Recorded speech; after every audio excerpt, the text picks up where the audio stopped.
Olá, amigas e amigos do canal Importante é Saber. É com prazer que eu estou voltando aqui para fazer mais um vídeo para vocês. Nessa vez, num dia muito especial, o dia 1º de maio, Dia do Trabalhador, Dia do Trabalho, e um dia muito triste para o Brasil também, dia da morte de Ayrton Senna, que hoje completa 29 anos.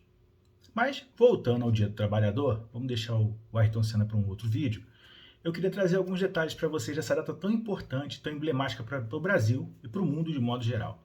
Mas antes disso, eu vou pedir para quem não é inscrito no canal se inscrever, deixar o like, compartilhar. Isso ajuda demais, a gente está postando novos vídeos, trazendo aí um novo conteúdo para vocês, tá bom, gente? Então, voltando aí ao contexto histórico e ao 1º de maio, não tem como falar de 1º de maio sem voltar ao século retrasado, voltar a 1886, na cidade de Chicago, nos Estados Unidos, onde tivemos um movimento muito forte dos trabalhadores, que naquela época pleiteavam uma redução na jornada de trabalho, principalmente, né, entre outras coisas, mas o principal objetivo deles era conseguir essa redução para 8 horas diária, e isso começou a movimentar os Estados Unidos como um todo.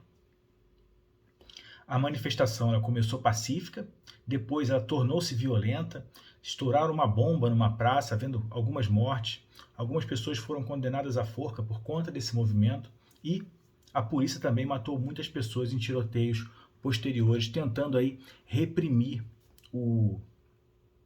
a manifestação, né? E todo aquele embate que ia acontecer naquele momento. Isso serviu de alento e serviu de atenção para todo mundo.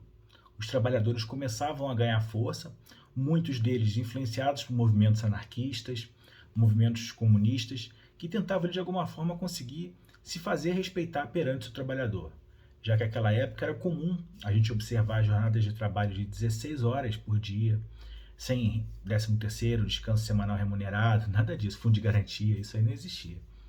Então não era fácil não, você era quase escravo. Lembrando que no Brasil nós ainda tínhamos a escravidão. Em 1886, a escravidão ainda prevalecia economicamente no Brasil, já que ela só vai ser abolida 2 anos depois, né? Em maio de 1888. Então, naquela época, a gente ainda tinha escravidão no Brasil. E isso acho que é um dos fatores disso não ter estourado no Brasil, né?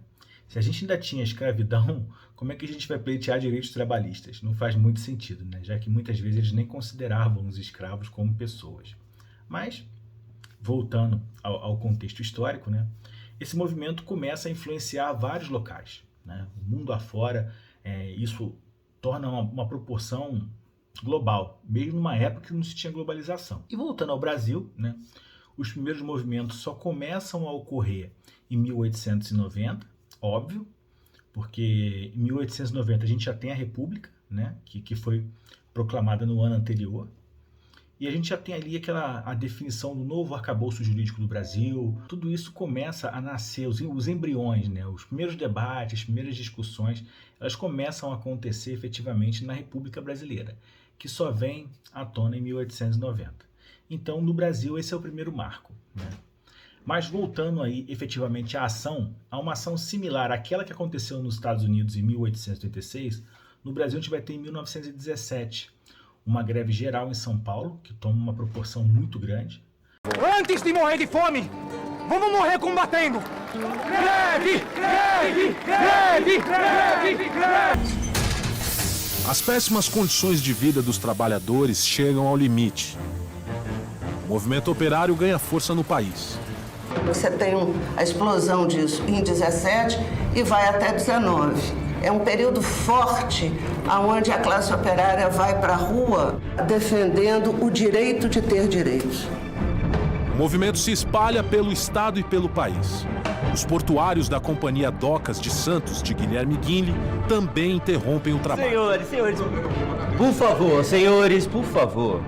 Essa discussão é completamente infrutífera. São Paulo já aparecia aí como um centro comercial e econômico do Brasil muito forte, né? E é em São Paulo que a gente vai observar essa força e esse movimento, né, grevista em prol dos direitos trabalhistas.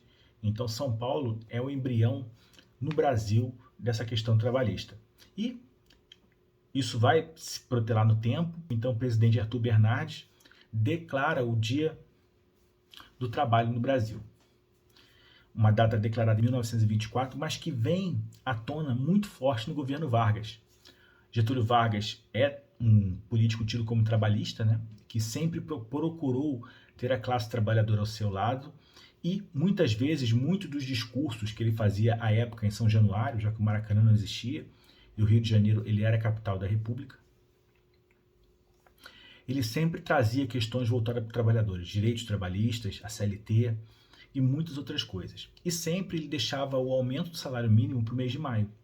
Coincidentemente, dia 1º de maio era quando era anunciado, começava a ter vigor o novo decreto que trazia ali o salário mínimo vigente para o ano, né, dos 365 dias posteriores. Então, gente, esse é o contexto. O Brasil vem sofrendo muito nessa questão. Cada vez, apesar de a gente ter uma data tão importante, tão significativa, é comum a gente ver aí denúncias e apurações de empresas com trabalhos análogos à escravidão. Ainda tem isso no Brasil. O salário mínimo ele não condiz com a realidade. Para você conseguir ter uma vida digna, ele está muito inferior. A gente tem uma sociedade muito empobrecida, e com os últimos governos aí de direita a gente acentuou ainda mais isso, né? Desde o Temer passando pelo Bolsonaro, né? Não tivemos ganho real no salário mínimo, por incrível que pareça, e isso eu acho que serve de alerta. O trabalhador não pode votar em pessoas assim, em pessoas que não priorizam e não prevalecem a entender o quão importante é ter um governante que quer trazer o mínimo de melhoras para você, trabalhador, que necessita desse trabalho para sua sobrevivência e de sua família. Tá bom, gente? É só um alerta, um toque, fica a dica. E desde já eu peço, para quem não é inscrito no canal, se inscrever, deixar o like, compartilhar. Isso ajuda demais, a gente está postando novos vídeos e está trazendo sempre novos conteúdos. Obrigado e até o próximo vídeo.